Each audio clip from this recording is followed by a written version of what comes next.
13 News Now presents Hooked on Heroin, Virginia's growing killer. I started using heroin at age 17. About a $200 a day habit. I can't even tell the reason. Are you sorry for dealing heroin?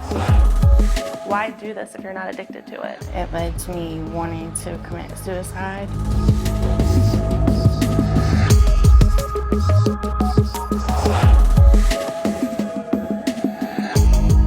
That drug is so powerful.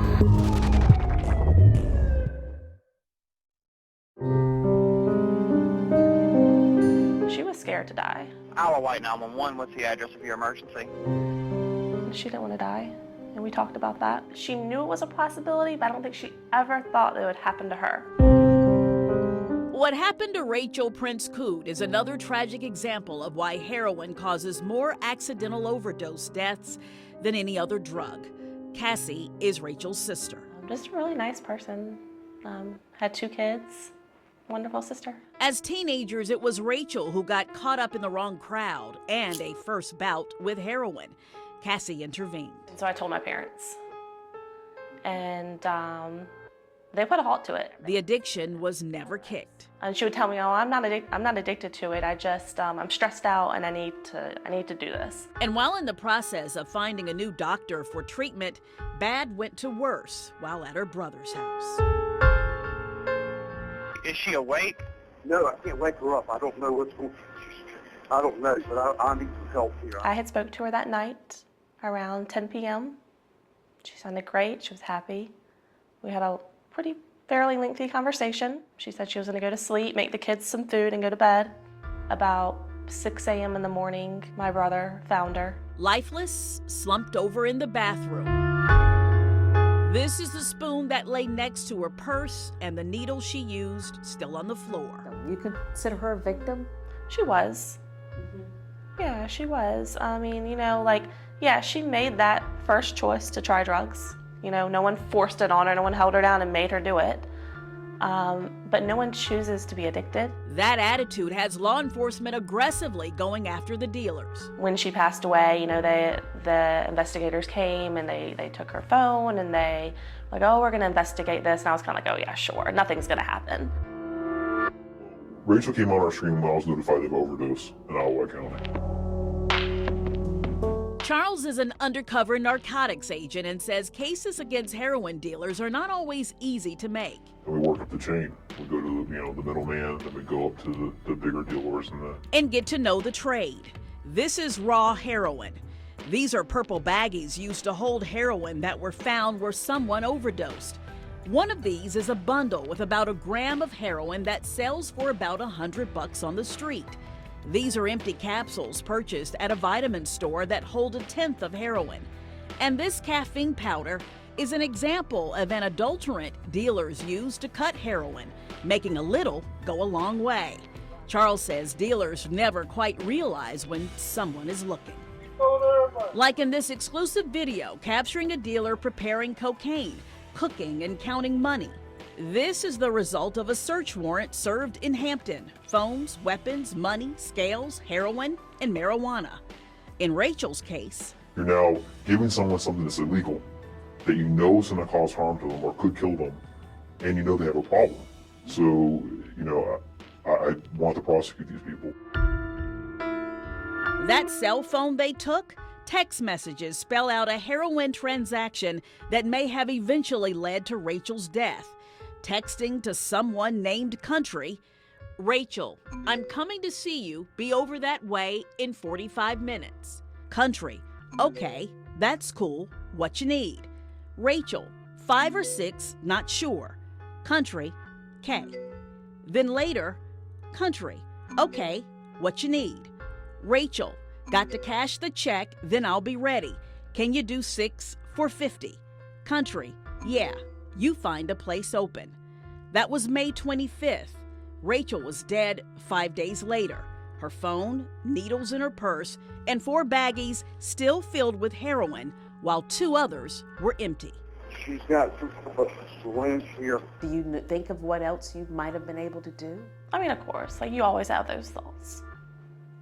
You do, but we did a lot. You know, we got her treatment, and I tried to keep her mind occupied on other things. It's not easy to speak through the pain, but Cassie hopes and prays it can help someone else. Of course, you're always going to think, like, what else could I have done?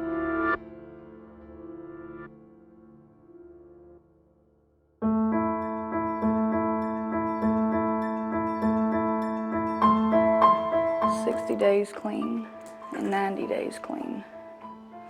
I'm working on my 6-month chip. I should be getting that soon. Her name is Tiffany Lewis. I think he'll be healthy when he's born. And inside her belly is a growing baby boy. It's awesome though.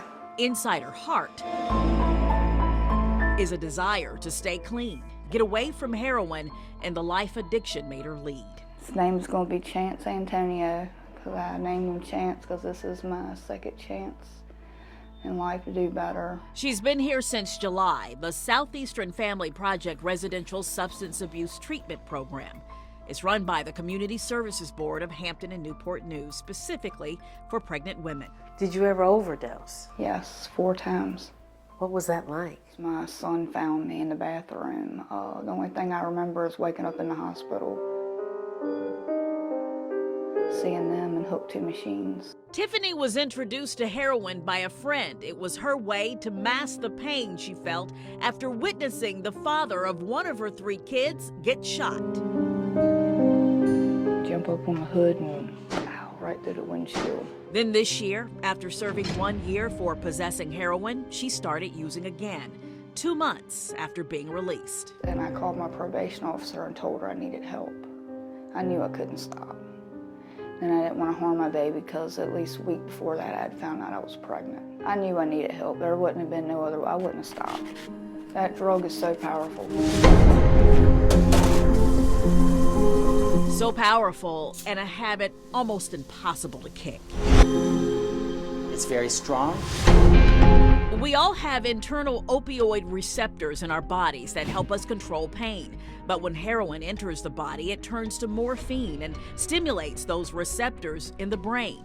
It causes a feeling in the person of euphoria. The heroin binds to these receptors, and they respond by slowing down your heart rate, suppressing your breathing, lowering your blood pressure. But if the patient or the addict uses a little too much, a little more than they're ready to use, the sedating, the sleepiness that you see, and then the respiratory suppression combine to make it lethal. Coming off of heroin and into withdrawal can be extremely painful. Where they feel like they have the worst flu in their lives, they're aching. And the cravings for more are stronger than what most people can ignore. Extreme illness and the strong temptation to give yourself relief by just going out and getting some more. And when that happens, Virginia Beach EMS techs have to be prepared. When we get there, they're usually not conscious. Captain Matt Owens remembers one call in particular from a 6-year-old boy. He was smart enough to recognize that something was not right with his mother, and he knew what to do, which was to dial 911. Narcan is what saved that mother. With the Narcan, it will actually block the receptor site that the opiate is bound to. And the pharmacy department at Centera keeps every crew stocked with the opioid antidote. When you got a chance to talk to that mother, I mean, what did you say to her? I just told her that this should be a wake-up call for her because her son saved her life by dialing 911 and calling us out.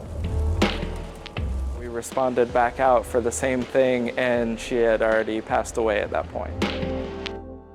That same tragic scene almost played out in Tiffany's life when she overdosed. My 6-year-old was there too, and it was sad when he seen me, because you know how the hospital, when the ambulance puts you, they put the white sheet on you to keep you warm, but he thought I was dead. He kept saying, "Is my mommy dead?" Baby will be here soon. She prepares for him while preparing herself. Tiffany follows her recovery program. She keeps a journal. It's a blessing being here. This is a start of what Tiffany knows is a lifelong journey. But I don't think I'm going to use again, no. I know that I'll be going to an NA meeting for the rest of my life, and I'm cool with that. Coming up, Cassie wants justice for her sister Rachel. Do you have any comment for Rachel's family? We're face to face with the person police say was Rachel's heroin dealer. Then, there's nothing that they could have done to stop what I was doing. she left her family behind to work on kicking her addiction from pain pills to heroin.